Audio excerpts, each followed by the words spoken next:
syak. Summa wudu'un nuli sunnah apa wudu kamilan hali sampurno lil tibai krana araik anut ing Kanjeng Nabi. Rawahu ngriwayatake ing ya Allah ya Rabbi ya Karim. Rawahu ngriwayatake ing ittiba sapa asy-syaikhani al-Imam Muslim. Wa yusannu lan den sunnahake lahu kedue syahas apa istishabuhu ngelanggengake ing wudu ilal faraghi tumeka maring rampung dasah inggo lamun hadas sapa syahas di pertengahan sunnah mongko sunnah lahu kedue syahas apa i'adatuhu baleni ing wudu wa za'mul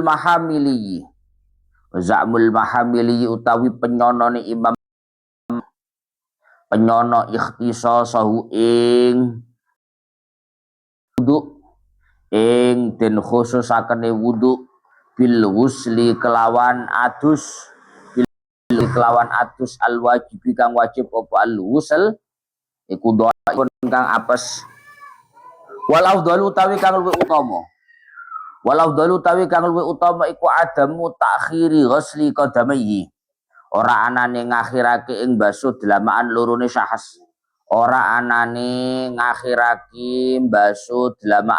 syahas diakhirake anil ghusli saking adus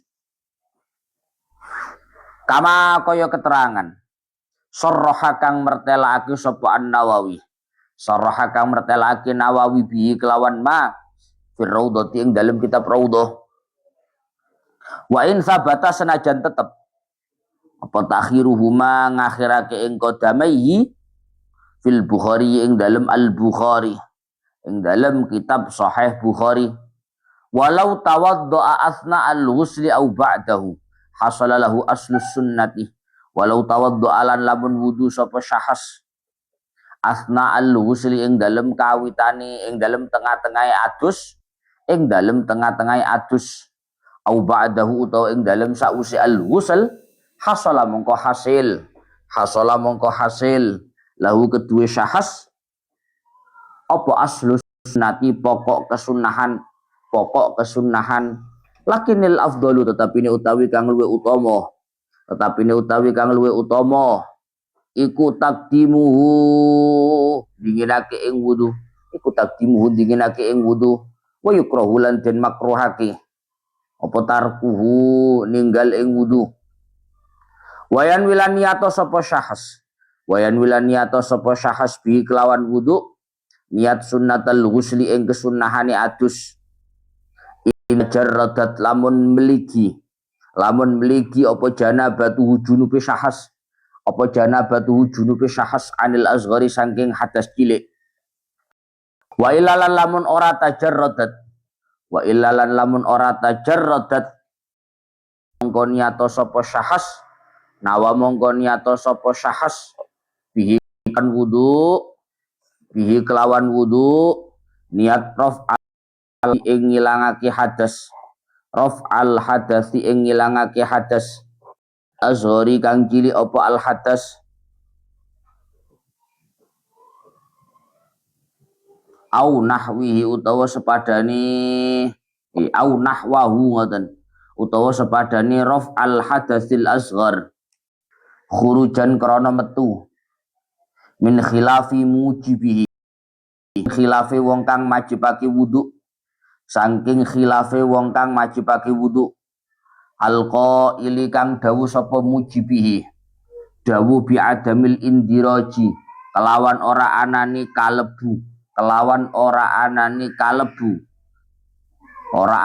kalebune asghar fil akbar ngoten nggih.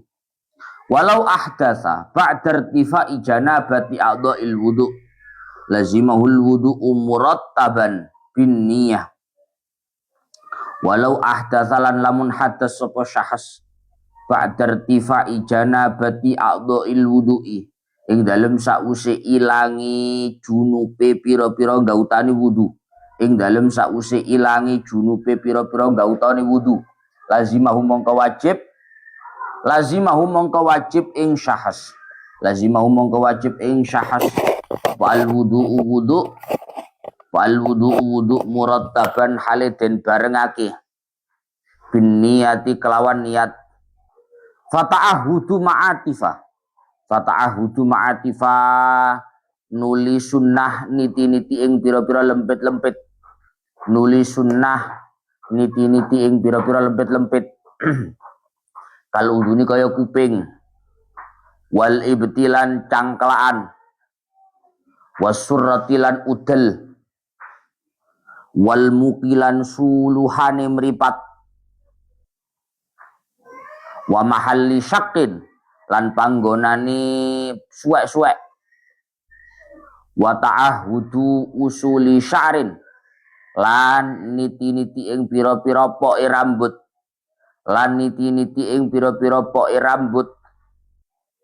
summa ghuslu ra'sin nuli mbasu ing sirah bil ifadati kelawan ngamberake banyu alaihi ing atase ra's ba'da takhlilihi ing dalem sause nyela-nyelani ing ra's ing kana lamun ono iku alaihi ing atase ra's apa sya'run rambut wala tayamuna lan ora ana sunnah dinginake gauta tengen iku maujud lan ora ana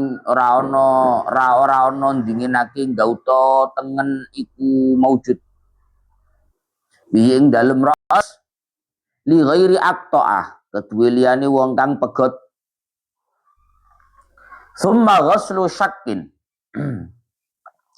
nuli sunnah basu ing sisi ing badan aimana kang tengen apa syakin summa aisara nuli kiwa apa syakin wadalkun lima tasiluhu yadhu min badani wadalkun lan ngosoi lima maring barang tasiluhu kang tumeka ing ma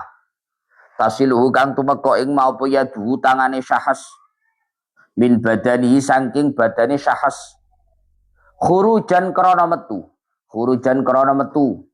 min khilafi man saking khilafi wong au jabau kang majibake sapa man ing dalku ya Allah ya Rabbi ya Karim wa taslisun li ghusli jami'il badani wa taslisun lan ngaping teloni li ghusli jami'il badani krana basuh sekabiyaning badan wa dalkilan ngosoi wa tasmiyatilan maca basmalah wa dzikrilan dzikir akibau ing dalem sause ghusl wa yahsululan hasil apa taslis hasil firaqidin ing dalem adus ing dalem banyu kang meneng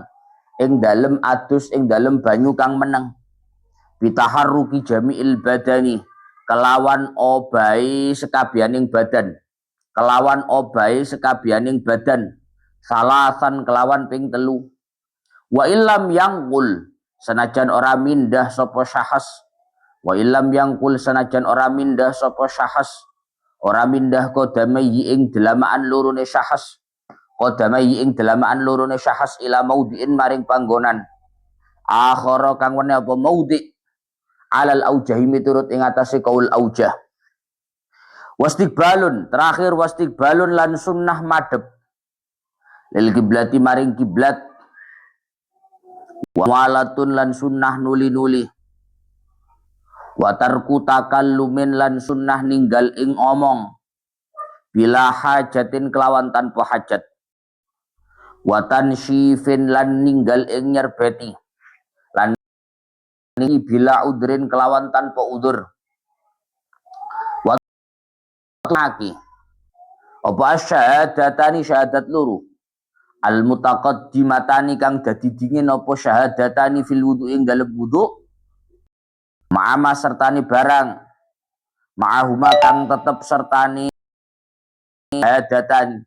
Rupane donga Allahumma ja'alni minat tawwabin wa ja'alni minal mutatahhirin. Doa niku itu sunnah juga akibal husli ing dalem sausatus. Akibal husli ing dalem sause adus. Wa alla yaghtasila. Wa alla yaghtasila lan yen to ora adus sapa syahas. Lan yen to ora adus sapa syahas li janabatin krana arai junub. Au ghairiha utawa liyane janabah. Kal wudu'i kaya wudu fima'in ing dalem banyu. Fima'in ing dalem banyu raqidin kang meneng apa mak. Kang meneng apa mak lam yastabhir kang ora nyegoro apa mak. Kang ora nyegoro apa mak kana biin kaya banyu kang nyumber. Kana biin kaya banyu kang nyumber min ainin saking sumberan. Min ainin saking sumberan tapi ghairi jarin. Ghairi jarin kang ora milih. Ghairi jarin kang ora milih apa nabi. Kang ora milih apa nabi. Far'un lawi ghtasala li janabatin wa nahwi jum'atin bainahu biniyati ma hasala wa ikana al-afdal ifrada kullin. Pun sekarang melanjutkan keterangan masalah kewajiban-kewajiban yang harus dilakukan di dalam mandi besar. Kemarin sudah disebutkan bahwa di dalam mandi besar, mandi yang dalam rangka menghilangkan hadas besar, itu hanya ada dua kefarduan. Hanya ada dua kewajiban, dua keharusan. Yang pertama, kewajibannya orang mandi besar adalah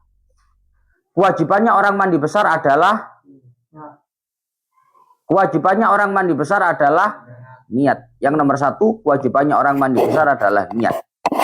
Niat dengan segala opsi yang telah ditawarkan kemarin. Bahasa niatnya bagaimana, yang disebutkan apa, bebas kemarin sudah disebutkan. Sekarang yang kedua adalah kewajiban di dalam mandi besar, diantaranya yang kedua adalah ta'mimu badani dhahiri badanin. Orang yang mandi besar itu wajib untuk meratakan seluruh tubuhnya, diratakan seluruh badannya yang zahir dengan air. Kewajibannya orang mandi besar yang kedua adalah seluruh badan bagian luar, bagian zahir, itu harus tersentuh secara merata oleh air. Ta'mimu dhahiri badanin bil ma'i. Meratakan kepada seluruh area zahirnya badan dengan menggunakan air. Diratakan dengan air. Dah, kemarin yang terakhir yang disebutkan diantara termasuk area zahir, kan bahasanya area zahir. Sing zahir ku ndi wae. Apa yang termasuk zahir? Kemarin sudah disebutkan termasuk area zahir, antaranya adalah wasimahin. Dirasa kitab ya. Wa ma dhahara min nahwi mambati sya'ratin zalat qabla ghusliha wasimahin. Wajib juga membasuh apa-apa yang dianggap zahir di anggota tubuh seorang manusia. Di antara yang dianggap zahir adalah simah. Simah itu lingkaran-lingkaran telinga. Zahir. Sehingga ini harus tersentuh oleh air ketika seseorang mandi besar. Ini. Lempitan-lempitan telinga, lingkaran-lingkaran telinga ini. Ini wajib tersentuh oleh air ketika mandi besar. Wa farjim ra'atin inda julusiha. Begitu juga termasuk atau dianggap sebagai area zahir, dianggap bagian luarnya badan, sehingga wajib dibasuh ketika mandi besar adalah kemaluan seorang wanita yang tampak manakala dia duduk di atas kedua telapak kakinya. Kemaluan wanita yang tampak ketika dia duduk di atas kedua telapak kakinya.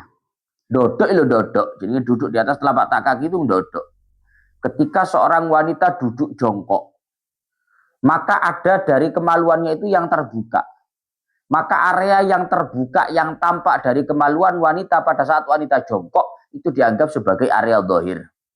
Sehingga kalau itu dianggap sebagai area zahir, maka ketika mandi besar itu wajib untuk dibasuh. Berarti katoke ngenteni dodok. Terlihatnya itu kalau jongkok. Kalau nggak jongkok nggak terlihat. Maka seorang perempuan ketika mandi besar wajib jongkok untuk menampakkan area kemaluannya yang hanya tampak ketika jongkok untuk kemudian dibasuh. Paham ora? Hal yang ngadeg tok jebur-jebur gak bakal dibasuh. Karena realitanya area dohir wanita itu ada yang baru tampak ketika dia itu julus ala kodamiha. Ketika dia duduk di atas kedua telapak kakinya. Wong ketok ngenteni dodok, ora dodok ora ketok. Maka dia harus jongkok supaya area itu tampak kemudian dibasuh untuk menggugurkan kewajiban mandi besar. Wasukukin. Begitu juga wajib untuk membasuh area-area yang dianggap dohir, termasuk adalah sukuk. Sukuk itu lipatan-lipatan badan. Pokoknya ono lempitan-lempitane awak, kok sekiranya rumangsa iya ono lempitane awak. Itu ketika mandi besar harus terbasuh lipatan-lipatan. Harus dibasuh. Karena itu termasuk area dohir. Tambah kuru tambah aman. Tambah lemu tambah keaman. Nah kenyataannya wong-wong sing adus-adus iku Pak. Wong lemu-lemu ngono kae. Kenyataane ya, kenyataane niki. Pas lempitane sok guaring ngono. Hah? Sok guaring ngono. Wong lempitane ambek kulit liyane ku kelire siji. Hah? Karena memang enggak pernah terbuka sama sekali. Kulit kelite siji. Hah? Yo, sing njero kono sok putih ngono, sing liyane sok gak putih blas. Napa pelae? Lah wong ku disimpen ya, Mbah. Ora tau kena banyu, ora tau kena panas, ora tau kena apa-apa belas. Hah? Kudu celengan, dibuka lewe adus, dibuka. Sunnah sama. Itu harus terbasuh ketika mandi besar. Karena itu termasuk area dohir. Kan nang jero Gus, nang jero itu boleh lemu. Itu harus beber plek ini, kan yo ketok. Kan nang jero blas. Maka itu bukan area batin, tapi itu area dohir. Yang sehingga ketika mandi besar wajib untuk dibasuh. Wes. Wabat ini judrin, jadi turun kurungam. Wabat ini judrin in fataha ra'su. Begitu juga termasuk area dohir, yang artinya wajib dibasuh ketika mandi besar, adalah bagian dalamnya judri. Judri itu pelentingan, ngerti pelentingan, Pak? Boleh mari kecipratan minyak, ya. Kamu kalau habis terkena minyak panas, kan akhirnya belentung, putih, paham? Ya, biasa lah. Suwere dibledes ya, pucuknya dijes ini ya. Terus gak ngono dijodong, kayak ketokno banyu nih, paham ya? Paham ya? Ketika ada judri, mbok apa ngene bahasa Indonesia apa ngene? Hah? Apa? Apa? Ketabeni, ngopo ketabeni? Ketabeni penyakit dul. Sebuah. Apa ngono iku arane? Raro aku. Pokoke ngono lah. Itu namanya judri. Hah? Kulit terbakar. Kamu tuh terbakar. Kadang tergoreng barang. Kamu tuh bakar sembarane apa? Jadi kalau ada kulit entah terkena apapun melepuh, ya melepuh, yang ini melepuh aja. Ya Mbak, melepuh ngono. Kalau ada kulit melepuh, kemudian ujungnya itu terbuka, infataha ra'su. Kemudian ujungnya, yuk aku tuh bakar di kandani kok goreng barang kadang kok aku nyontohnya goreng kok bakar.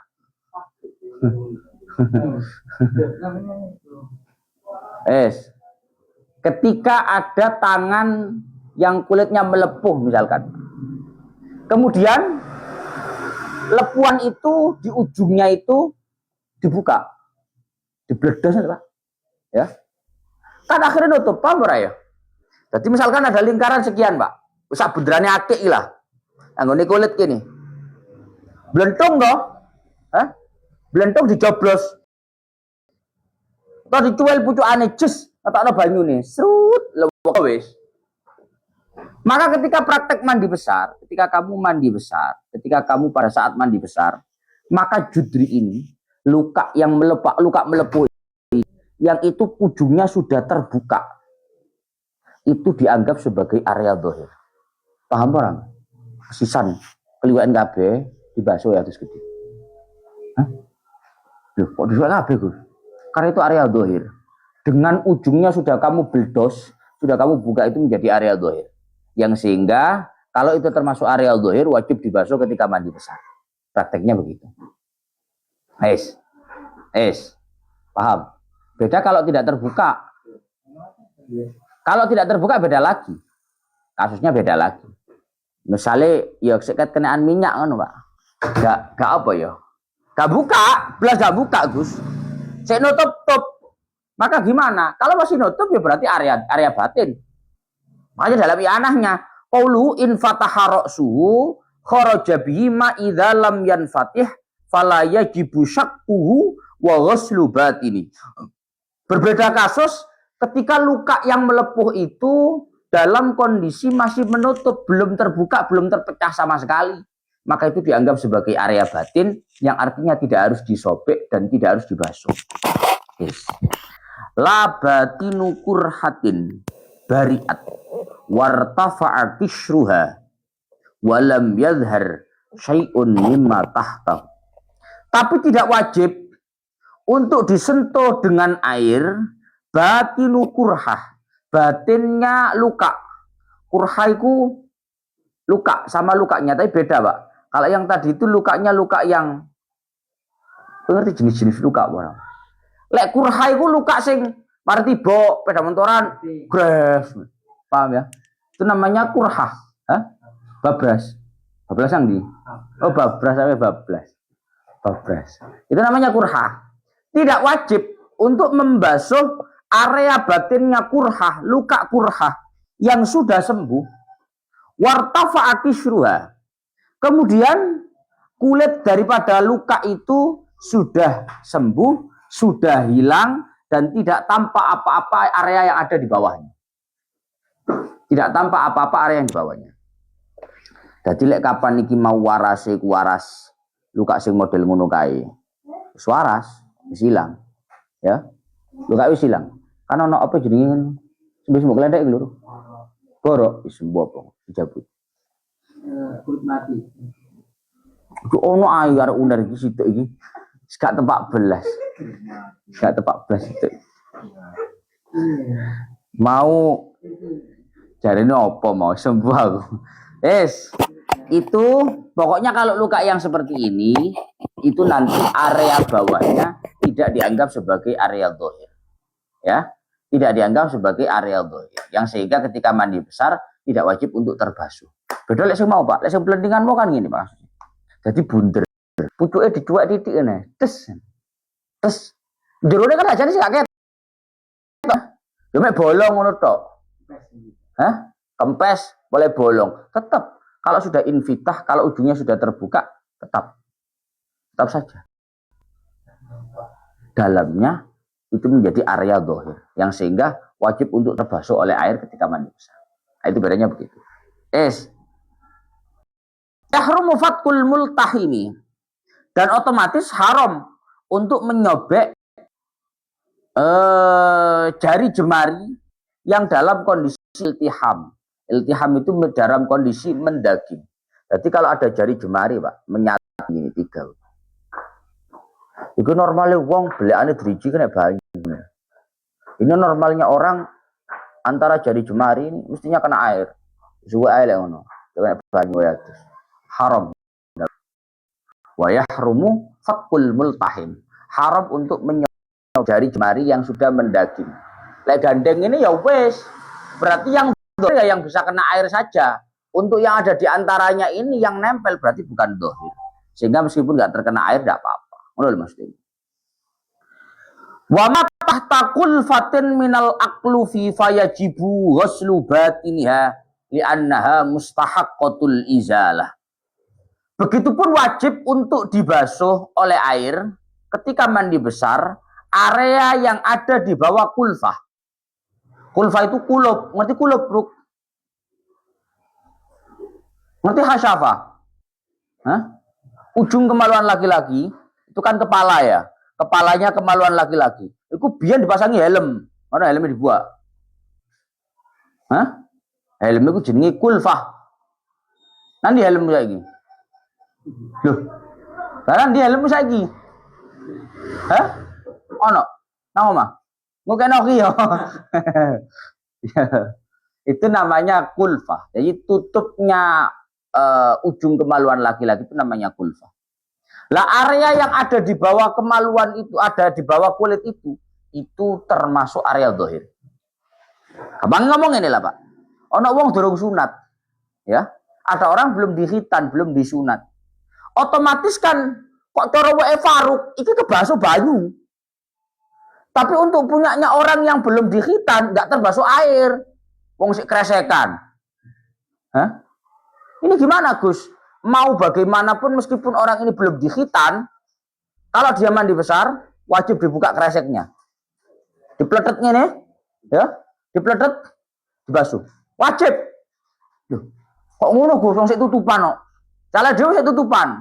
Li'anna mustahaqqatul izalah. Karena mau bagaimanapun sebenarnya tutup itu, kulfa itu wajib untuk dihilangkan. Maka karena itu wajib dihilangkan, area yang ada di bawahnya itu menjadi area dohir.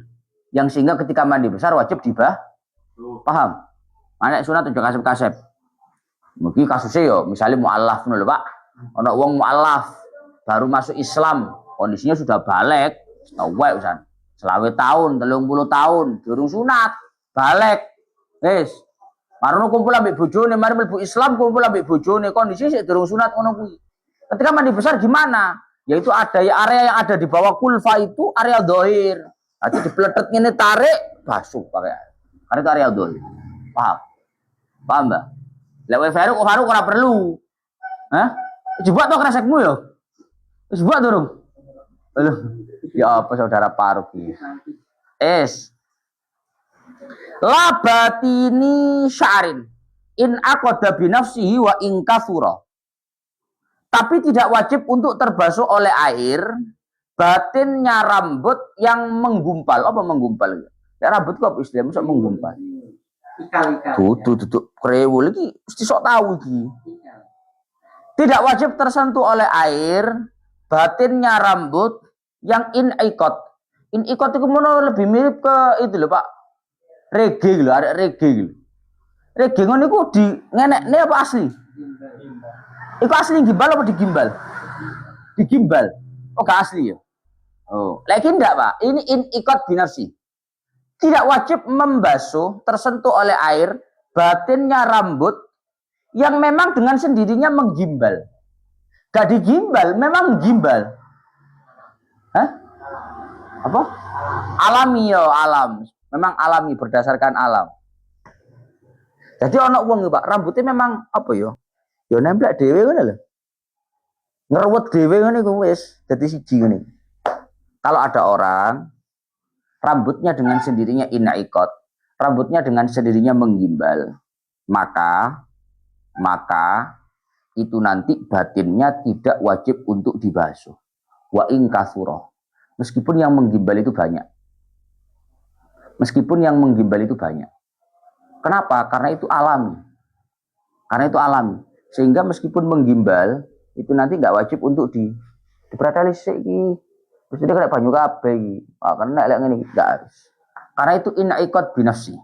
Karena itu dengan sendirinya menggimbal. Sehingga tidak harus untuk dipisahkan. Tidak harus untuk tersentuh oleh air bagian batinnya. Yes. Wala yajibu matmadotun wastin syakun. Bal yukrahu tarkuhuma bima intohurin. Kemudian tidak wajib untuk berkumur dan juga menghisap air ke hidung ketika seseorang itu mandi besar. Nggak harus, nggak wajib. Artinya berkumur dan menghirup air ke hidung itu hukumnya tidak sampai wajib. Bal yukrahu tarkuhuma. Melainkan hukumnya istinsyak dan juga matmadoh. Berkumur dan menghirup air ke hidung itu hukumnya hanya sunnah. Yang sehingga ketika ditinggalkan itu konsekuensinya adalah makruh. Nggak sampai haram, nggak sampai dosa. Karena nggak wajib. Hanya sunnah. Kalau konsekuensinya makruh. Ta'mim, awal waw. Ta'mim tohurin. Bima'in tohurin. Wa marra annahu yadurru taghayyurul ma'i taghayyuran darran walau ma'alal udwi khilafan li jam'in. Lah, ini sekarang begini, Pak. Seluruh tubuh ini, seluruh badan yang bagian dohir ini wajib disentuh oleh air, wajib tersentuh oleh air, tapi bukan sekedar air, tapi bima'in tohurin, air yang suci mensucikan. Sehingga karena harus disentuh, harus tersentuh oleh air yang suci mensucikan, sebagaimana keterangan yang sudah diterangkan bahwa yaudurru taghayyurul ma'i taghayyuran dharrah. Maka bermasalah ketika air itu mengalami perubahan yang sampai merubah status. Biar kan sana pembahasan bahwa yang namanya air suci mensucikan itu adalah air yang tidak terikat dengan nama atau status apapun. Ini kurang. Look. Apa mau? Air yang suci mensucikan terikat oleh status apapun. Yes. Banyu apa iki, Ruk? Banyu botol, Gus. Pakai botol, Mas. Masukkan ke sumur, banyu sumur. Masukkan ke galon, banyu galon. Ini namanya mak mutlak. Ini namanya air mutlak. Di mana air mutlak itu secara fikih dihukumi suci mensucikan. Karena tidak terikat oleh apapun. Tidak terikat oleh status atau nama apapun. Beda dengan air, kita masukkan di dalamnya teh atau kopi. Maka kamu ditanya, air apa ini? Teh. Diwadahi plastik yo teh, diwadahi botol yo teh, diwadahi bag yo teh, pancet.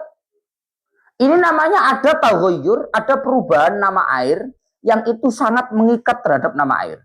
Sehingga menjadikan air itu tidak suci mensucikan.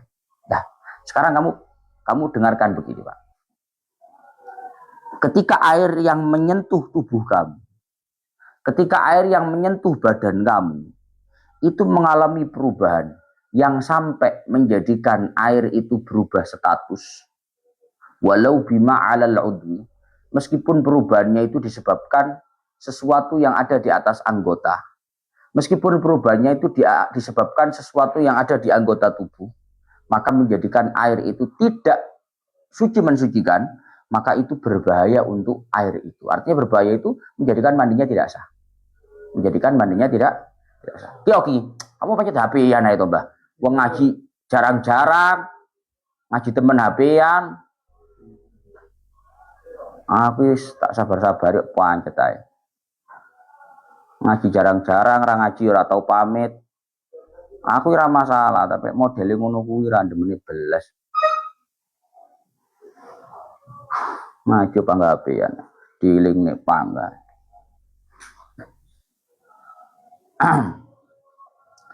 Tamimu jami'il badan bima'in tahurin wa barra annahu yadurru taghayyurul ma'i taghayyurad daran walau bima 'alal udwi khilafan li jam'in. Ketika kita mandi, kemudian kita diharuskan untuk mewajibkan diri kita membasuh secara keseluruhan badan. Itu nanti tentu dengan catatan air yang menyentuh seluruh badan kita itu adalah air yang suci mensucikan, bukan air sembarang air. Lek pokok teles, kalau pokok basah, tentu ya gampang pokok teles. Kenyataannya air yang menyentuh seluruh tubuh kita ketika mandi besar, untuk menjadikan mandi besar itu sah, itu harus air yang suci mensucikan. Sehingga kalau air itu sudah tidak suci mensucikan, maka itu tidak bisa mewakili kewajiban kita dalam mandi besar. Nah ini yang sering saya ingatkan. Maka sangat berbahaya ketika air yang menyentuh tubuh kita itu mengalami perubahan yang begitu tampak. Meskipun perubahan itu disebabkan oleh sesuatu yang ada di atas anggota tubuh. Lah iki tak omong nih bolak-balik. Mane lek adus gedhi, Pak, aja gogo sabunan dhisik. Utawa ngene, lek sabunan, lek basuh. Karena kalau kita itu basuh sak kadare kok adus biasa lho, Pak. Pokok jemek titik-titik ngono kae disabuni. Ya, pakai sabun. Sebenarnya belum rata tubuhnya tersentuh oleh air, disabuni. Setelah disabuni pikirnya ngene, gak urungane kok marang ngono kena banyu. Pikirannya ngono. Ujung-ujungnya nanti semuanya kena air. Cuma masalahnya begini, ketika kamu ambil air ini, Pak, untuk menyeluruhkan ke seluruh tubuh kamu, tersentuh oleh air, itu airnya sudah tidak bukan air mutlak, tapi air yang kena sabun. Sedangkan air itu kalau kena sabun, itu sudah bukan air yang suci mensucikan. Sudah bukan air mutlak, tapi ada namanya. Cara kowe ditakoni ana banyu sakmene ya. kenaan left boy, srut, cocok, betul busai. Apa ini? Banyu apa? Ya, banyu sabun. Maka kata-kata air sabun, sabun itu adalah nama atau status yang mengikat, yang menjadikan air ini tidak ikat. Maka air yang mengalir dalam sekujur tubuh kita ini juga sama. Kalau tersentuh sabun-sabun yang ada di badan kita, menjadikan air itu statusnya sudah tidak maktohur, air yang suci mensucikan. Makanya aku bolak-balik ngomong apa? Lek memang kepingin sabunan, tutup no sabunan ini bersih, guyangan sampai bersih. Lek us bersih baru nawaitul ghuslah hadasi. Jadi air yang menyentuh tubuh itu bukan air yang campur dengan sabun. Ngono. Utawa cukup banyu. Nawaitul ghusla li raf'il hadatsil akbari. Merata seluruh tubuh, wis tutuk rata kabeh berarti wis sah kan aduse. Baru ambil sabun, sabunan. Itu boleh. Ojo dicampur. Basuh durung rata, sabunan. Marung ngono ngilangi sabun ambek niat nawaitul ghusla. Lho. Lah nawaitul ghusla piye wong banyu sing milih nang tangan iki kenaan ngono. Kenaan sabun. Ya. Maksud saya begitu. Jadi kalau pas mandi besar, usahakan jangan pernah memberikan sabun pada saat pelaksanaan mandi besar. Hari ini atau saat durungnya nggak apa-apa. Pokok nggak pas waktu itu. Khilafan li jam'in. Dapat dengan sekelompok ulama yang mengatakan tidak seperti itu. Wal ma'i 'alal basharati wasya'r wa illam yatayaqqanhu la yajibu tayaqqunu umumihi bal yakfi ghalabihi fihi kal wudu'i. Dan di dalam praktek mandi itu dianggap cukup adanya dugaan kuat bahwa air telah merata.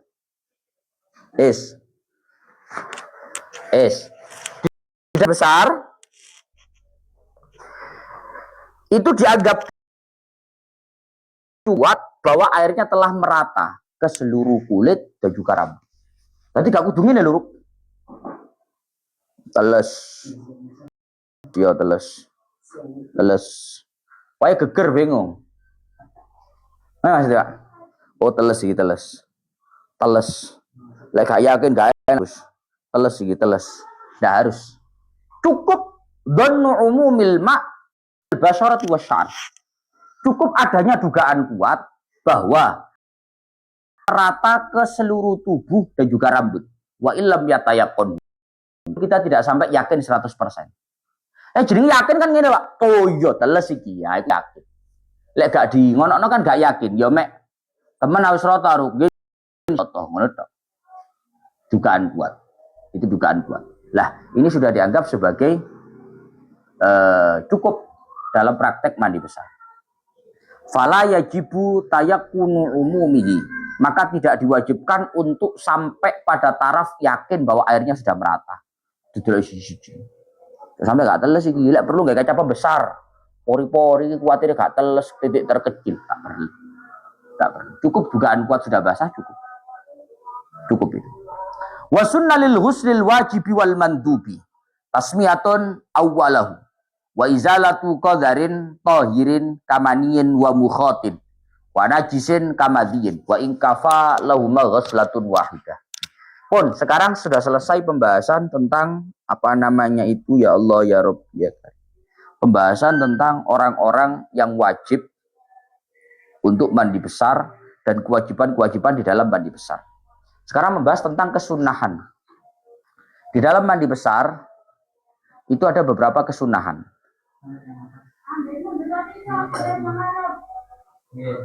Di dalam mandi besar, entah itu mandi besar yang wajib, berarti kayak habis junub, habis berhubungan, habis keluar mandi itu mandi wajib.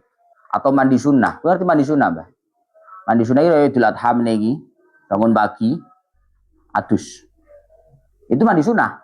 Tapi kan niat ingsun, nah Jumat. Niat ingsun adus Jumat itu mandi sunnah. Tapi kan niat sama dengan mandi wajib. Itu ada nilainya di sana. Dalam praktek mandi wajib atau dalam praktek mandi sunnah, ini ada beberapa kesunahan yang harus dilakukan. Ada beberapa kesunahan yang sunnah untuk dilakukan. Apa saja? Yang pertama tasmiyatun awwalahu. Sunnah baca basmalah di permulaannya. Bismillahirrahmanirrahim. Lah nek jeding ya apa Gus? Jangan angan lah. Masa enak jadi jeding ngono bismillah. Sak durunge mlebu lawang jeding bismillah, mlebu grujuk. Ngono lho. Nyapa to angel men. Ya ngono to, Mbak yo. Hah? Wa izalatu qadarin. Kesunannya mandi besar juga adalah menghilangkan kotoran. Entah kotoran yang suci atau kotoran yang najis. Kesunahan mandi yang selanjutnya adalah menghilangkan kotoran. Entah kotoran yang suci atau kotoran yang najis. Ini bukti bahwa kotor tidak selalu najis. Dan suci tidak selalu bersih. Paham? Nyatanya kotor suci ono. Hah? Contoh apa? Kamaniin. Wa mukhotin. Mukhot, ngerti mukhot? Umbel. Umbel suci tak najis, Ruk? Hah? Suci. Kayak yoki ya, kayak lambimu ya. Loh, kan lever-leveran kan suci tak, Pak? Ya cuma kodar. Cuma menjijikkan, cuma kotor. Ngono lho maksudnya itu. Tapi suci hukumnya. Mani, ludah, umbel itu suci. Oh, tuh. Nah, itu suci kan ya? Hah? Mau kecipratan gue kan? Loh, jadi najis, gak kan najis. Siapa muni najis? Tetap suci. Ya mek kodar, kotor. Tapi gak najis. Lah, dalam praktek mandi besar, itu disunahkan untuk menghilangkan kotoran seperti ini. Kotoran baik yang suci, ada maninya misalkan ya. Ya. Di tubuhnya, marok mari mimpi basah, marono ono manine nang ngene sikile. Itu cara gak dihilangi, kayak template-template lah apa Gus yo. Hah? Kak dosa kan gak najis yo. Iya gak najis, Mbak. Tapi itu qadar. Sehingga sunnah untuk dihilangkan. Itu kalau nggak menghalangi sampainya air. Kalau menghalangi sampainya air ya wajib dihilangkan, Bapak. Wana jisin kamadiin. Begitupun wajib menghilangkan kotoran-kotoran yang najis. Tadi kan kotoran suci. Kotoran najis juga sunnah dihilangkan. Contohnya apa? Kamadiin. Ada madinya. Ono getini. Itu wajib. Sunnah dihilangkan. Loh, gak wajib dihilangkan, Gus? Enggak sunnah. Kenapa kok nggak wajib dihilangkan? Karena wa in kafalahuma ghuslatun wahidah. Karena pada hakikatnya untuk menghilangkan hadas dan untuk menghilangkan najis itu cukup dengan satu kali basuhan. Paham mesti berapa? Tengok nih. Ono tangan. Tangan itu ono getene. Harusnya kan tangan ini double, Pak. Double kasus. Satu di atas kulit itu ada darah harus dihilangkan. Ya. Yang kedua, tangan itu dalam kondisi hadas. Karena habis keluar mani, tangannya harus dibasuh pakai air. Double kan? Harusnya, kalau untuk menghilangkan hadasnya tangan dan menghilangkan najis, harusnya 2 kali basuh. Tapi kenyataannya, untuk menghilangkan hadas sekaligus menghilangkan najis, itu kafalahuma ghuslatun wahidah. Cukup dengan 1 kali basuhan. Nggak perlu 2 kali basuhan. Nggak perlu 3 kali basuhan, nggak perlu. Cukup 1 kali basuhan. Ya ini cukup 1 kali basuhan. Tapi meskipun seperti itu, meskipun cukup 1 basuhan, tapi sunnah untuk terlebih dahulu menghilangkan kotoran yang ada. Entah itu kotoran yang suci atau kotoran yang najis, sunnah dihilangkan terlebih dahulu. Begitu prakteknya. Wa ayyabula man anzala qabla ayyagtasila liyakhruja ma baqiya bimajrahu.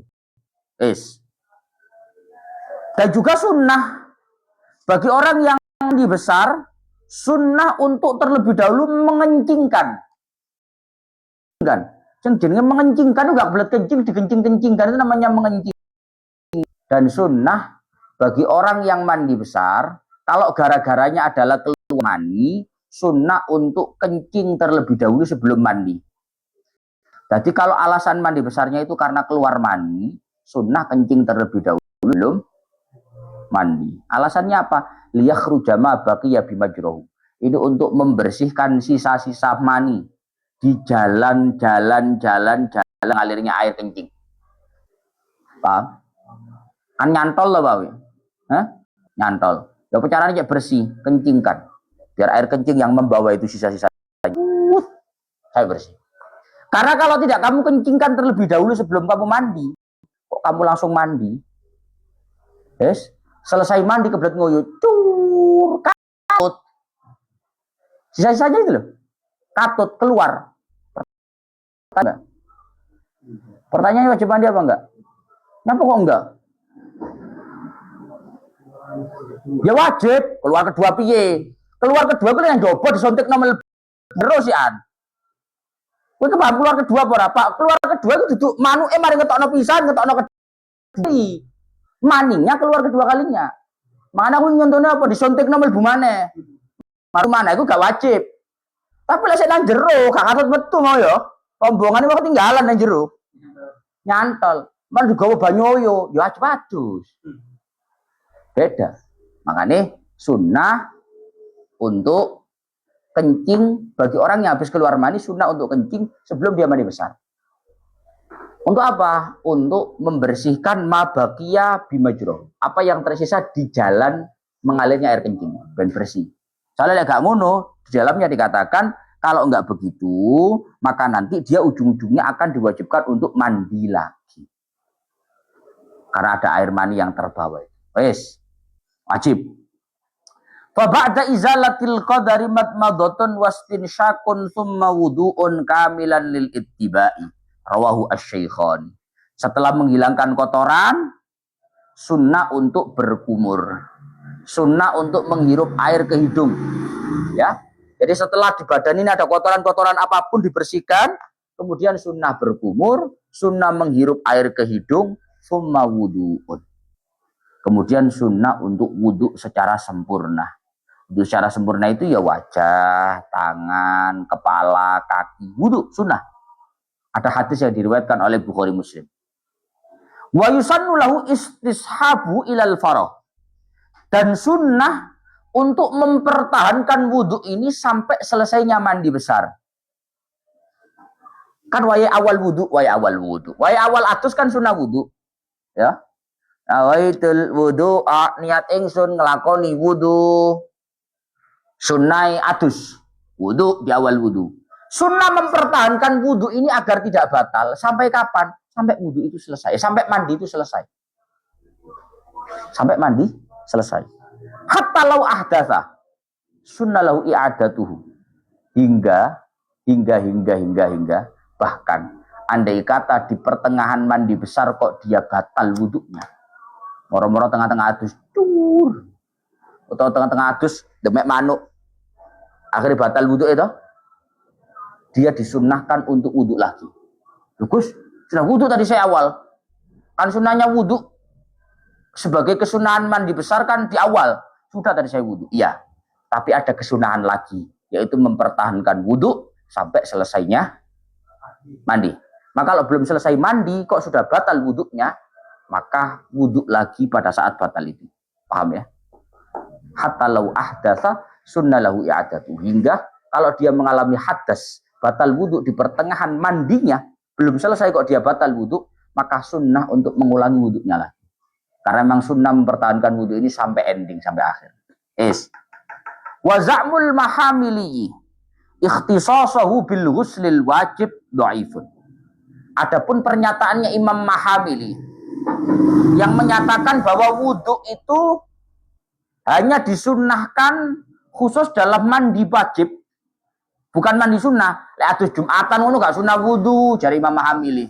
Itu adalah pernyataan yang dhaif, pernyataan yang lemah. Yang benar entah mandinya wajib atau mandinya sunnah. Mandi itu adalah mandi ibadah, ada niatnya, maka sunnah untuk wudhu di permulaan dan dipertahankan sampai selesainya mandi itu. Yes. Wal aslu adamu ta'khiri ghusli qadamaihi 'anil ghusli kama arraha bir raudhah wa in sabata ta'khiruhu ma fil Bukhari. Dan lebih baik tidak ada penundaan pembasuhan kedua telapak kaki mandi. Meskipun ada keterangan di dalam hadis Bukhari yang menyatakan seperti itu. Jadi ini Pak, kita andani. Kadang ono wong iki lek wayahe adi ketika mandi besar, itu pas wayahe wudu ngene nawaitul wudu'a. Ini wudu bukan wudu. Wudu kesunahnya mandi. Nawaitul wudu'a. Aja dibahas. Tangan, kepala. Yes. Wayahe sikil gak dibasuh. Dina, ngerti dina. Disisakan. Nunggu nanti selesai mandi baru dibasuh. Ada di dalam kitab Sahih Bukhari. Tapi hal seperti ini tidak afdol menurut keterangan fikihnya Imam Nawawi. Bahkan yang lebih afdol, wal afdol adamu takhiri ghusli qadamai. Yang afdol justru tidak adanya penundaan pembasuhan kedua kaki menunggu selesai mandi, tidak ada. Langsung saja. Paham ya? Paham ya? Yes. Walau tawaddo'a asna al-ghusli au ba'dahu hasala lahu aslus sunnati lakinil afdalu taqdimuhu wa yukrahu tarkuhu. Sunnahnya wudhu dalam mandi besar itu kan di awal. Kalau misalkan nggak di awal, di pertengahan wudhu, nah awal gak wudhu, nah pertengahan wudhu, ya boleh. Tapi lebih afdal di pertama. Apalagi di akhir, wes mari kita tutup, kita wudhu, oleh kesunahan para oleh. Tapi lebih utama di awal. Karena memang al-afdal adalah taqdimul wudhu. Yang lebih afdal adalah mendahulukan wudhu daripada mandi besar. Nah, gak blas, gak wudhu blas, makruh. Hukumnya makruh. Pun wayan wibi sunnatal ghusli intajarradat janabat. Sekarang pertanyaannya begini. Orang ketika wudhu, kan mandi besar itu kan sunnah wudhu. Ketika seseorang wudhu dalam rangkaian mandi besar, itu niat wudhunya piye? Nawaitul wudhu ali raf'il hadasil asghari. Saya niat wudhu menghilangkan hadas kecil. Apa saya niat wudhu melakukan kesunahan mandi? Apa piye? Piye? Lek niate saya niat wudhu melakukan di. Lah kok entute ku katut ora karo wudhu. Hadas entut lho. Ilang ta karo wudhu iku. Apa kok ujung-ujunge mari adus wajib wudhu? Hah? Ataukah niatnya tetap menghilangkan hadas? Pertanyaan kedua. Sebenarnya orang mandi besar itu apakah sudah mengcover hadas kecil atau tetap perlu wudhu untuk menghilangkan hadas kecil? Nah, itu jawabannya besok karena sudah ada. Alhamdulillah. Alhamdulillah. Ya, Jar.